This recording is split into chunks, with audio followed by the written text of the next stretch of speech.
Yeah, just arrived. Um, the oil seal replacement that we're going to be using on the Marzocchi Bomber shock. So we ordered this on Perth. So it just arrived today. So the dimension of the oil seal is 30 by 40 mm by 8 mm. So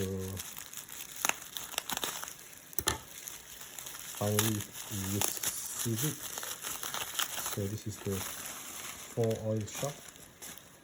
So decide to buy a couple extra. Yeah, so this will be the one that's going to replace the Marzocchi one, the original Marzocchi oil seal. So it says here 30 by 40 by 8. Right, so we're going to fix this into the Marzocchi shockers and we will see how it goes. Hopefully it resolved the leaking problem that we saw in one of the stanchions. For this reassembly, I've created and 3D printed a insertion tool to help me with the reinstallation of the seals. We have just received the oil seal, and here as you can see the new oil seal, we have the right sizing oil seal. So we have 30 millimeters internal diameter, 40 millimeters external diameter, and 8 millimeter of height thickness. So based on this oil seal, I created a little insertion tool, 3D printed. You can actually follow the link below under comment to see we can get this part ordered. So this is how it's going to be fitted onto the lowest. So later we will fit the oil seal and we will use this insertion tool and probably a mallet to slowly knock the oil seal into place. So let's begin our rebuild. And I also have some petroleum jelly just to be applied on some areas within the lowest for a little bit of lubrication, not too much. So let's begin our rebuild. Now we have the lowest, so let's work on the right side first. As you can see, we have really cleaned up the internals and we have made sure that there's no dust or sand on the pilot bushing, both left and right. First, we'll put the washers back in place. First on the right, followed by the left.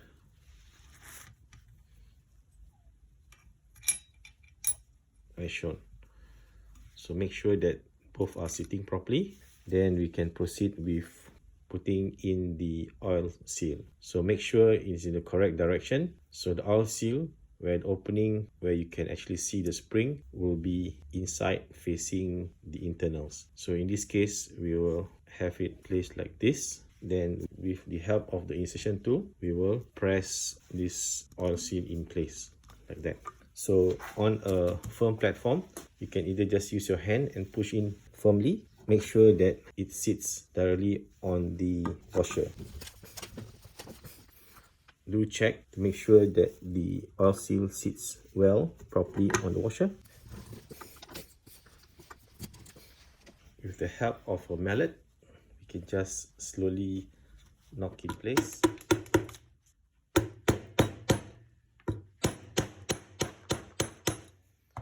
Careful not too hard, otherwise you're going to damage the seal. So now we have seen that the oil seal is sitting well, properly above the washer and below the groove where the securing clip will sit. So we just need to make sure that the oil seal sits below the clip, like this clip here. this little groove where the clip will be sitting on. So we'll make sure that it is sitting below it. Now we repeat the same step for the left side. We will have the oil seal spring facing inwards into the lowest. You will just hand fit in, then we will just use the tool here and we apply pressure.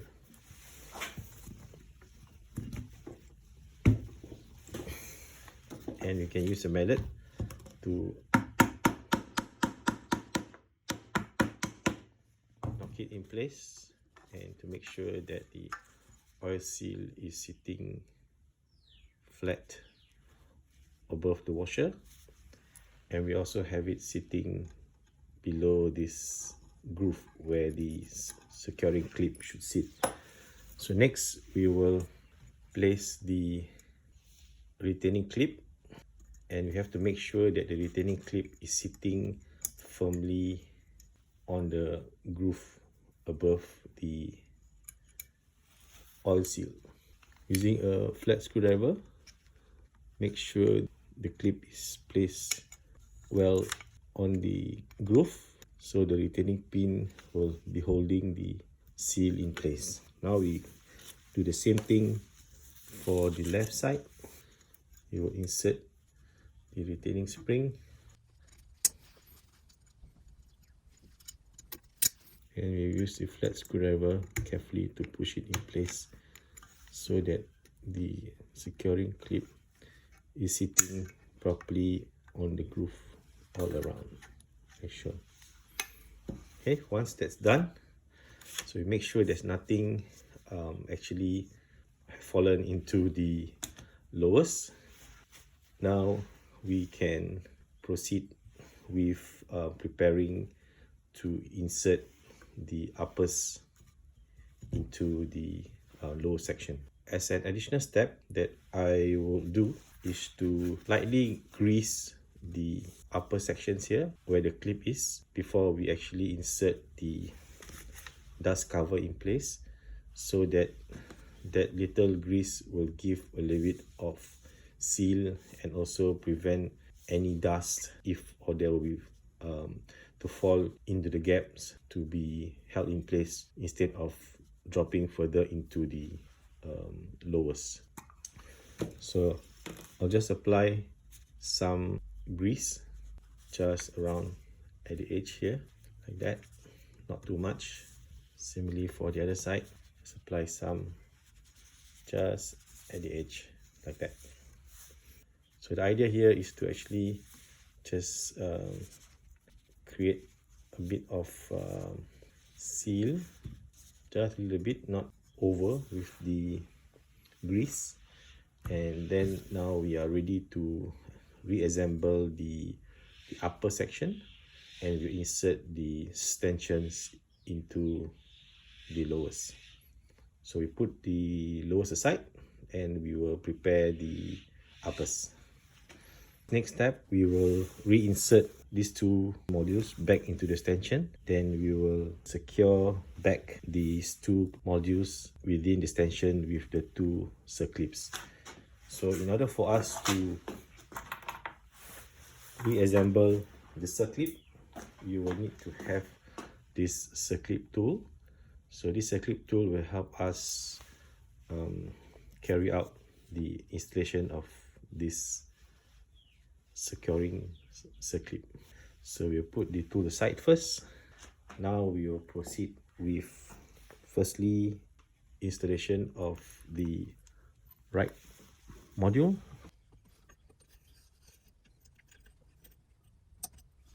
This will sit firmly in place because there's a mechanical feature in there. So you will push it to where it is and it will stay there. Similarly, on the left side, you will just insert, you see this little step here inside. So that step section is where the mechanical feature that will hold the part in place. Like that. I've configured my circlip tool so that this will compress when the grip is pressed in. So we have the circlip prepared like this, and on the extension we will place the circlip in place, compress and install. Okay, so that will install and hold the circlip in place, and we can do the same for the other side.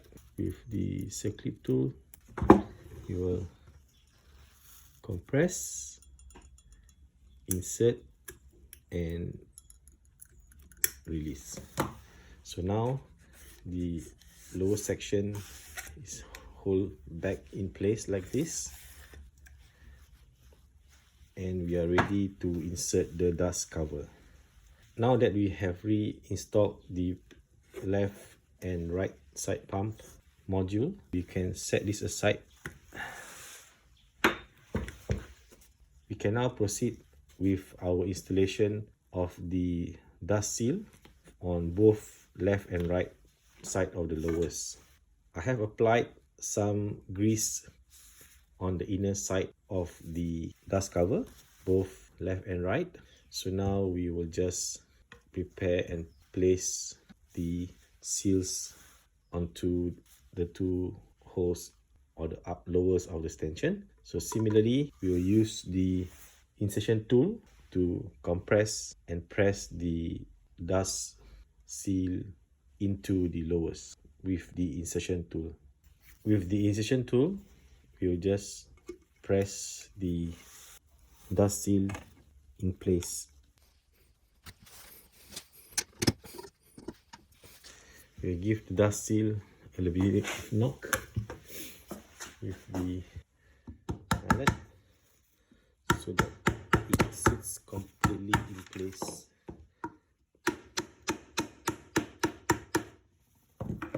Into and above the oil seal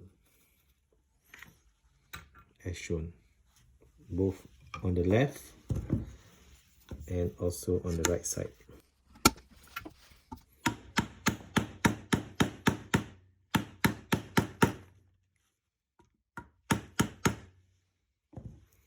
Once both has been inserted, we make sure that the dust seal sits properly and fully into the lowers. Then we will get a rag to just clean off any excess grease that might have come out while we were inserting the wipers. So we will just give a clean like that. Now we have all that needs to be reassembled into the lowers, the oil seal, the retaining clip and the dust seal, both on the right and on the left. Similar, the oil seal, the retaining clip and the dust seal. So now that this is now ready and reinstalled, we are ready to insert back the uppers into the lower part of this fork. So we will orientate the fork correctly. So in this case, this extension, the front is facing the table. Similarly, the front of the fork is facing the table. We'll carefully take the two parts together and insert the top section of the fork carefully into the lowers as shown. We will fully press it in, and as we do that, once it is fully seated, you should be able to see the screw which is at the end of the pump module on both the left and right extension. So the next step will be taking the securing nut for both left and right part of the fork, and we'll use the socket wrench to secure and tighten the nut back in place for both the left and right side. To reinstall the two nuts at the bottom of the fork, we're going to use a 15 mm socket. We will first insert the nut into the ratchet socket, and we will tighten the screw manually by hand. And once we have fully seated the nut into the screw, we will tighten further with the actual ratchet. We will just insert in there, and you will turn the screw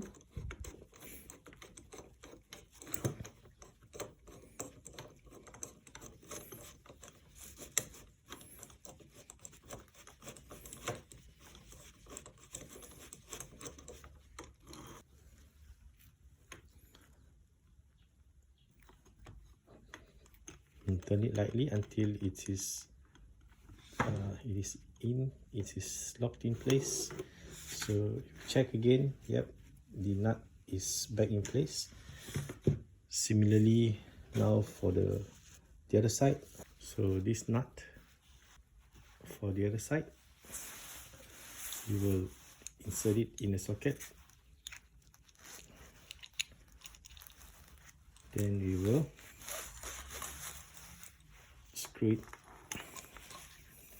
in lightly with fingers first.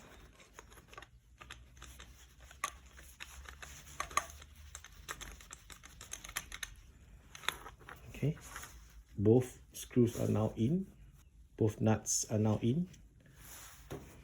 You can now use a ratchet to prepare to tighten the two nuts at the bottom.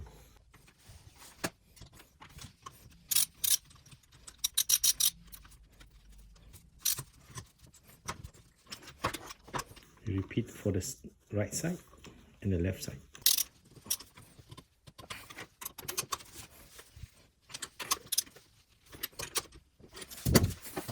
So now you can see both are already screwed in place, tightened with the ratchet, and you just check again to see if both sides are okay and clean. You check that this extension can be extended as shown. So the extension looks like it's working correctly. There's a little bit pressure which is actually being introduced by the vacuum as you compress and pull out this tension, because there is now a air column at the bottom and small openings which is actually being used to move the oil when it's filled up with oil. So that's create a little vacuum, and that actually gives some resistance when you are pulling out the extension like this. So now it looks like we have all the parts back in, all the screws in correctly. Next stage is to actually fill the suspension with the suspension oil.